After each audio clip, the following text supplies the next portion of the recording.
Bugatti versus Lamborghini. Two titans of the automotive world, both under the Volkswagen Group umbrella, yet with completely different philosophies. So, which one is truly the best? That's the multi-million-dollar question we're tackling today.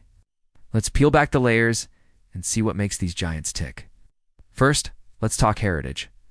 Lamborghini started in 1963 because of a legendary feud. Ferruccio Lamborghini, a successful tractor manufacturer, was unhappy with the clutch on his Ferrari. He went to complain to Enzo Ferrari himself, who famously dismissed him, saying, "You may be able to drive a tractor, but you will never be able to handle a Ferrari properly." Ouch. That insult was all the motivation Ferruccio needed. He decided he would build his own supercar, a better one. And so, the legend of the Raging Bull was born, a symbol of raw, untamed power and defiant spirit. Lamborghini has always been the wild child, the poster car on every kid's bedroom wall. Think Countach, Diablo, Murcielago. These names scream drama, extravagance, and pure, unadulterated noise. Bugatti, on the other hand, has a much older and more complex history. Founded in 1909 by Eder Bugatti, the brand was synonymous with racing victory and artistic elegance before World War II. They were creating masterpieces on wheels, cars that were as much art as they were engineering. But the company struggled after the war and eventually faded away. It was reborn in the late 80s with the EB 110, a fantastic but commercially unsuccessful supercar. Then, in 1998, the Volkswagen Group bought the name and had a vision to create not just a supercar, but the ultimate car. A car that would shatter every record for speed, power, and luxury. The result was the Veyron, and later, the Chiron. Bugatti isn't about being a wild rebel. It's about being the undisputed king, a statement of absolute technical supremacy and opulent luxury. So, let's dive into performance. This is where things get really interesting. Lamborghinis are all about the experience. Take the Aventador, or its successor, the Revuelto.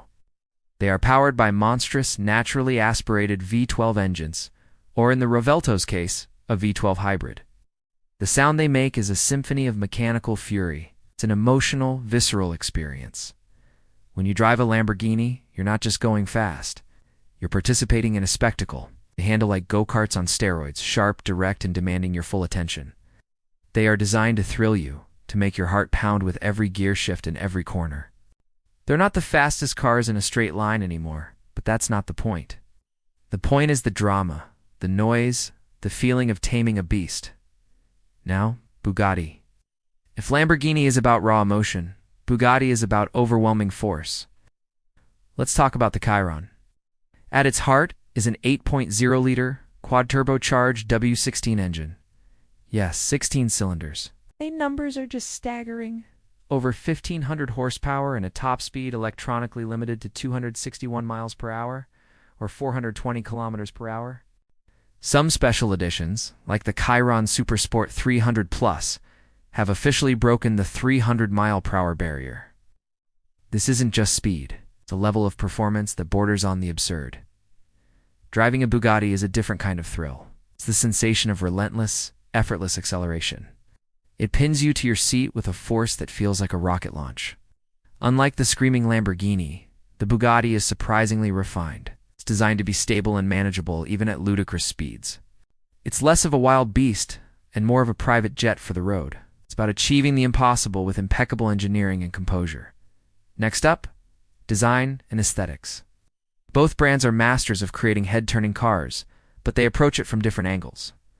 Lamborghini design is pure theater. It's all sharp angles, aggressive wedges, and scissor doors. Every line is there to shock and awe. They look like fighter jets for the street.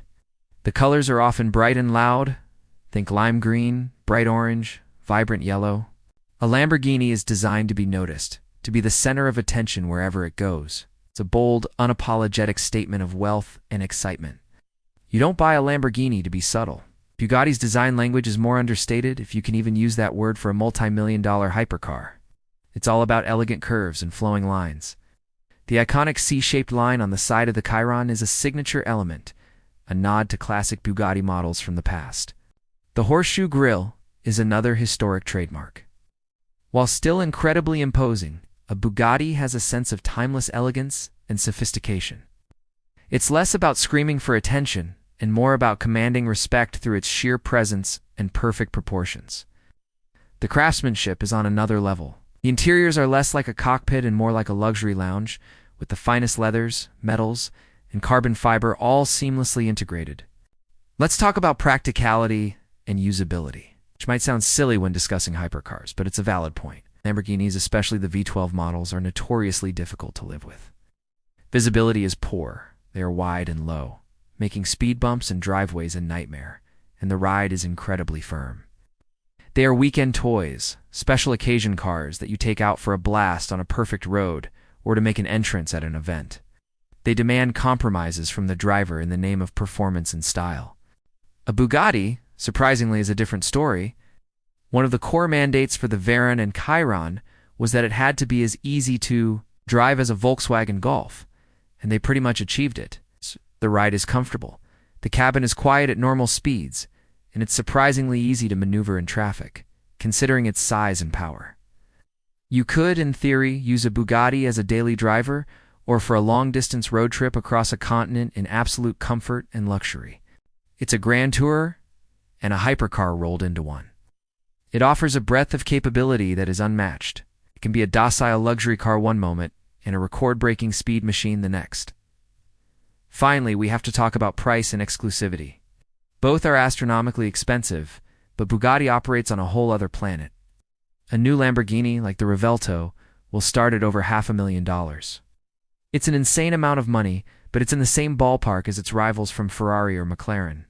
They produce a few thousand cars per year across their model range, so while rare, you might actually see one on the road. Bugatti, however, is the pinnacle of automotive exclusivity. The Chiron started at around $3 million, and that's just the starting price. Special editions can cost 2 or 3 times that. Production is extremely limited, usually just a few hundred cars for the entire model run. Owning a Bugatti puts you in an ultra-exclusive club of collectors, moguls, and royalty. It's not just a car. It's a trophy, a piece of automotive history, and an asset that often appreciates in value.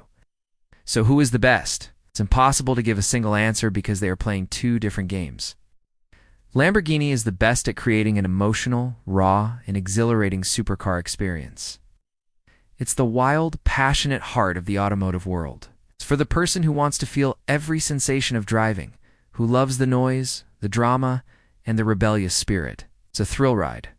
Bugatti is the best at pushing the boundaries of what is technically possible in a road car. It's a demonstration of ultimate engineering, luxury, and speed. It's for the person who wants the absolute pinnacle, the fastest, most powerful, and most luxurious car money can buy, without compromising on comfort or usability. It's a statement of ultimate achievement. So are you Team Raging Bull or Team Ultimate Hypercar? The passionate artist or the brilliant engineer? The rock star or the king? Let me know your choice and why in the comments below.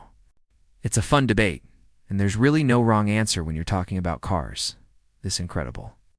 Thanks for watching, and if you enjoyed this deep dive, don't forget to like, subscribe, and hit that notification bell for more. See you in the next one.